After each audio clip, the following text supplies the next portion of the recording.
मनुष्य भी ज्वालामुखी की तरह फूटता है। पृथ्वी पर जो हलचलें होती रहती हैं उन्हें हम आँखों से दूरबीन से देख लेते हैं। ताप, शब्द और रेडियो तरंगों से भी पृथ्वी की ऊपरी परत एवं कुछ दूर पर ऊंचाई की भी हलचल विदित होती रहती है। पर यह नहीं सोचना चाहिए कि अपनी धरती नितांत ठोस है और उसके भीतर कोई हलचल नहीं होती। भीतर भी गर्म हांडी पकती रहती है। पृथ्वी पर 71% पानी है, शेष को थल कह सकते हैं। अंतरिक्ष में गैसों का भंडार है, उनकी कई चित्र विचित्र परतें भी हैं। उनकी सघनता भी कम नहीं। ब्रह्मांड से बरसने वाली उल्काएं उन्हीं सघन परतों से टकराती और जलकर खाक होती रहती है। उनकी खाक पृथ्वी की परत तक आ पहुंचती है, कुछ अधजले उल्का खंड भी। इस प्रकार प्रतिदिन पृथ्वी पर बोझ प्रायः 300 टन अधिक बढ़ता जाता है। यह बोझ तथा प्राणियों की बढ़ोतरी मिलकर इस बोझ को और भी अधिक बढ़ा देते हैं। परिणाम यह होता है कि धरती का भीतरी दबाव दिनों दिन बढ़ता जाता है। पृथ्वी की ऊपरी परत ठंडी है, वह धूप के तापमान से गर्म ठंडी भी होती रहती है, पर उसके गर्भ में पिघले हुए लावे जैसी स्थिति है। जितने हम भीतर उतरते हैं उतना ही उसे गर्म पाते हैं। इस गर्मी को नियंत्रण में रखने के लिए समुद्री पानी पहुंचकर कुछ सहायता करता रहता है, तो भी अस्थिरता बनी ही रहती है और उसके गर्भ में आश्चर्यजनक हलचलें चलती रहती है। वे कभी कभी अनियंत्रित भी हो जाती है और अपने सीमा बंधनों को तोड़कर फव्वारे की तरह उछल पड़ती है। इसी स्थिति में ज्वालामुखी फटते हैं, भूकंप आते हैं और चक्रवात तूफान मचलते रहते हैं। पृथ्वी की ऊपरी परत मिट्टी, रेत, चट्टान, पहाड़ आदि की बनी है, पर उसके साथ ही खनिज भी मिले हुए हैं। लोहा, तांबा आदि धातुएं मनुष्य द्वारा निरंतर खोदी जाती है, तेल भी निकाला जाता है। इस कारण ठोसपन घटता और पोल बढ़ता है। मिट्टी में मिले हुए क्षार भी नदियाँ तथा वर्षा के जल के साथ समुद्र में पहुँचते रहते हैं, इसलिए भी पृथ्वी की मजबूती घटती और पोलापन बढ़ता है। भीतर आग और समुद्र का भारीपन बढ़ने से दबाव का अनुपात बढ़ता ही जाता है। पिलपिले आम पर यदि दबाव पड़े तो उसका रस छिलका फाड़कर ऊपर उछल जाता है और जिस और भी जगह मिलती है उसी ओर छितराता है।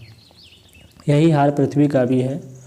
चारों ओर से बढ़ता दबाव और भीतर का खोखलापन मिलकर ऐसी स्थिति उत्पन्न करते हैं जिससे ज्वालामुखी, भूकंप, तूफान जैसे कितने ही उपद्रव उठ खड़े होते हैं। फलतः न केवल धरती का सामान्य स्वरूप ही उबड़ खाबड़ होता है, वरन प्राणियों के लिए असाधारण असुविधाएं भी सामने आ खड़ी होती है। इंडोनेशिया के डोडग क्षेत्र में एक भयानक ज्वालामुखी सन 1883 में फटा। उसका धमाका 30,000 मील तक सुना गया। द्वीप समूह नष्ट हो गया। इस विस्फोट ने जावा, सुमात्रा के समुद्र में 135 फीट ऊंची लहरें उठाई और उनकी चपेट में जो भी तटवर्ती नगर एवं समुद्री टापू आए वे सभी उद्ध्वस्त होते चले गए। इन लहरों ने जापान से लेकर ऑस्ट्रेलिया तक को बुरी तरह प्रभावित किया। तूफानों ने समस्त संसार को प्रभावित किया। सन 1960 के तूफान ने बंगाल की खाड़ी को कोई 8 बार झकझोरा, जिसमें 4 लाख मनुष्य मारे गए। चटगांव में नवंबर 1974 में जो तूफान आया उसमें 3 लाख आदमी मरे। सन 1967 में महाराष्ट्र का अंधर तूफान भी ऐसा ही भयानक था। असम में सन 1890 और 1950 में 2 ऐसे भूकंप आए जिनमें लाखों की जानें गईं और अरबों की संपदा नष्ट हुई। ज्वालामुखियों, भूकंपों, तूफानी चक्रवातों का इतिहास बड़ा विलक्षण है। वे कब कहाँ फटक पड़े इसका कुछ पूर्व अनुमान नहीं होता, पर मोटा कारण यह समझा जाता है कि ऊपरी परत पर दबाव बढ़ते और भीतरी खोखलेपन की स्थिति बनते जाना ही इसका प्रधान कारण है।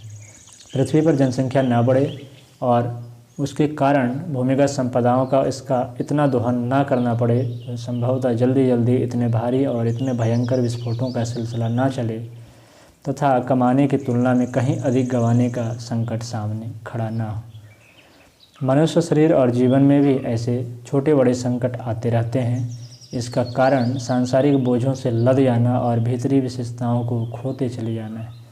क्षय रोग प्रायः इसी कारण से उपजता और बढ़ता है। शरीर को अतिशय श्रम करना पड़े, मस्तिष्क पर चिंताओं तथा उद्वेगों का भार लदा रहे तो दोहरे दबाव से फेफड़ों या आंतों में जख्म हो जाते हैं और उनमें होकर जीवन तत्व बाहर निकलने लगता है। समझना चाहिए कि भूकंप से पड़ने वाली दरारें भीतर से फूटती और बाहर उनका उपद्रव कई प्रकार के कहर ढाता दिखता है। भीतरी ऊर्जा के संतुलित बने रहने की स्थिति जब तक सही बनी रहती है तब तक व्यक्तित्व समान रहता है, पर जब संतुलन में अवांछनीय क्षति पहुंचती या चोट लगती है तो उसी घुटन को बाहर निकलने का रास्ता ढूंढना पड़ता है। यह कभी कभी उद्दंडता का रूप धारण कर लेती है और भयंकर उत्पात मचाती है। इसे ज्वालामुखी के समतुल्य समझा जा सकता है। व्यक्ति गड़बड़ाता है तो अपने आप को क्षति पहुंचाने तक सीमित नहीं रहता, दूर दूर के वातावरण को बिगाड़ता है। क्रिया की प्रतिक्रिया होती है और ज्वार भाटे एक दूसरे को धकेलते हुए उस श्रृंखला को लंबा घसीट ले जाते हैं। यही तूफान है जो पृथ्वी के अंतराल से उफनते हैं, वातावरण पर छा जाते हैं और चक्रवात बनकर अंतरिक्ष में ऊंचाई तक उफनते चले जाते हैं। ज्वालामुखी विस्फोटों से गर्म और जहरीला लावा निकलता है। वह समीपवर्ती भूमि को जलाता है और आकाश को धुएं से भर देता है। धुआं जब नीचे उतरता है तो उसकी परत जमीन पर जम जाती है और उस उगी हुई वनस्पतियों को भारी हानि पहुंचाती है। क्रोध जब भीतर से उबलता है तो उसका प्रत्यक्ष रूप विस्फोट से कम नहीं होता। मुंह से असंस्कृत शब्द निकलते हैं और ऐसा व्यवहार बन पड़ता है जिसे आक्रमण भी कहा जाता है और आत्मघात भी। मुंह ज्वाला उगलता है और उससे समूचे वातावरण में विक्षोभ भर जाता है। सामान्य संतुलित स्थिति ही श्रेयस्कर है। उसे सही बनाए रहने के लिए संयम बरतने की आवश्यकता है। संयम की शीतलता शांति और स्थिरता में बनी रहती है। उद्धृत आचरणों की प्रतिक्रिया न चैन से बैठती है और न बैठने देती है। दबा हुआ आक्रोश और असंयम देर सवेर विस्फोट बनकर फूटता है और ज्वालामुखी, भूकंप और तूफान जैसे उपद्रव खड़े करता है।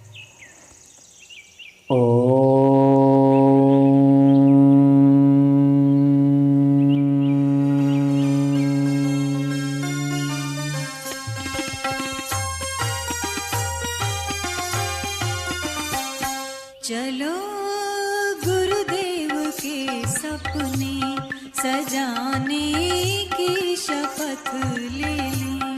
चलो गुरुदेव के सपने सजाने की